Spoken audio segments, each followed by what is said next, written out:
whenever I'm passing over under here, if it's just his arms versus my legs and my body weight, chances are I'm gonna win.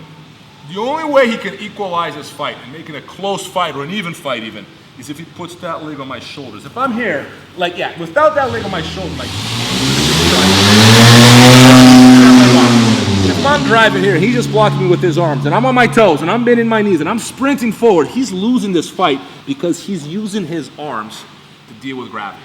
But when he adds this leg to the equation, it changes things a bit, okay? Because now he's got his leg as one. This is a strong leg, so when he puts it on my shoulder, he pushes me away. Yeah, he might be able to push me away over the head, even if he didn't clear the leg. If he's just pushing this shoulder right here, it's hard for me to lean because this leg keeps me down. So when I'm here, right, and he pushed that leg on my shoulder, pause. What I want to do immediately, I actually like this. It's not that I can't pass on my left now, is that he's leveled the playing field, right? With that right there, I just don't have that same advantage I had a second ago. So what I like to do is I like to lock this leg. I lock it immediately. I lock it onto his gut here. And I want to keep it on my shoulder. He may regret what he just did. He might try to go back. I have to prevent that. I don't want that leg to go back where he came from, okay? Now, let me just turn this way. Okay, see, what's important here is once I lock that leg on my shoulder, I start worrying about the triangle. Because I am going to change sides. Yes. I am going to change sides. I'm going to pass to my right now. And if I leave my left hand in here, what happens? You're caught in the triangle. So the next, after I lock this guy, the next thing I got to do is I got to hide that hand. And how I hide the hand is important. I'm not doing this. Because see, that arm goes in easy if I'm just blocking the knee. Remember, I'm not going over under anymore. I'm switching sides. I have to hide my arm like this. Thumb out, palm in. Because now when he pulls my arm, I mean, he can't even reach my arm. And when he does reach it, it's not a strong pull. Whereas here, it's easy for him. Does everyone see the difference between this and this? So when I hide, now I've changed. Now what's important here is, again, it's the consistency, right? What's also important is when I drive him in, I don't have to beat him just with my shoulder. Look at my left hand. I'm going to grab his lower back, and I'm going to lift his lower back up, okay? And I'm going to frame his lower back with my knee, like a 45-degree angle.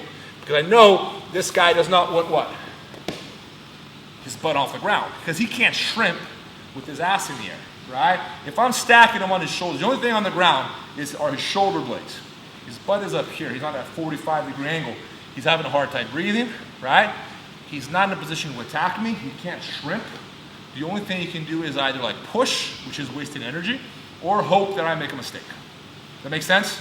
Did you guys watch, I think it was, I can never remember who's Ty and who's Cade. They both, you know, they're identical twins, but when one of them fought Gary Tonin at 1FC. Did you guys watch that? Did you watch how he got that Dars? Do you guys remember? I don't remember how the secret initiated, but I remember him being here, and look at what he does with his left hand. He goes on the lower back. And what this does, it makes it a very strong position to force it, and that's how he caught the Dars from there. That's how he forced him to roll, right? You don't have to go for the Dars. That is one option. There are other options, right? Right now, we're focused on the pass. Can I use someone more flexible? You're more flexible, aren't you? It's just easier because I can hold them there. I don't want to suffocate you there. But what I'm doing here is once I get to this over-under and he begins to push my shoulder, I lock. Now look at my left hand. I hide it. My weight's on him. And now with his butt off the ground, I don't need it a lot. That's enough. And I brace that lower back with my left hand. And what follows here is my left knee. So when I get here, my left knee, and even sometimes it's my belly. Okay? You see how I put him in that position? Now, he has very few options. I mean, I can get creative here. I got side control, I got guards, I got back, I got guillotine, I got a leg lock. There's no reason why I couldn't attack that leg. It's completely exposed. I have a lot of options from that position. I'm completely safe, he's completely vulnerable, okay? To keep it simple, we could really explore this position. There's like probably 10 different things we can do from there. Just to keep it simple, we're just gonna move into side control, okay? So once again, I get into that over under. You guys can do the whole sequence, okay? So you're gonna be in here. Okay, heel, straighten the leg. Oh. When I'm in here and I'm passing, right, exactly, he begins to push me away with this leg. Lock. So he doesn't, regret his decision. Hide the hands, there's no risk of triangle. On my toes, shuffle, grab the lower back. Brace it with the belly, brace it with the knee. Not to surprise. You have to stack him in a way where he's having a hard time breathing. The heavier he is, the more efficient this is. Make sense? If you have a narrow waist, tiny hips, very flexible, Those people get stacked, they're like chilling down there, like nothing, right? You get into the heavyweight division, superweight heavy division. I got a little bit of a gut on me these days. It's hard to breathe. It's harder and harder the heavier you get. Does that make sense? Right? So it's not that lightweights can't do it, it's that this works even better. The heavier you are, the easier it is to do this, is what I'm saying.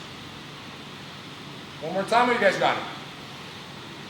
That sounds like, I don't know. One more time. I don't mind showing it again, just let me know. One more time.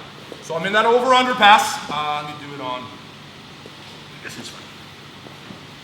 Once I lock on the belly, I have to hide this hand. The next step is to hide the hand. Okay? And I get where? Toes, toes, toes. Cup the lower back. Oh, Rob, I want to force this guy to go where? To his knees, so I can go for the front headlock or the back. Absolutely. Right now, I just want you guys where? Side control. Side control, right there. Keep it simple, but you could do other things from there, okay? Depending on what your game plan is. 1, 2, 3.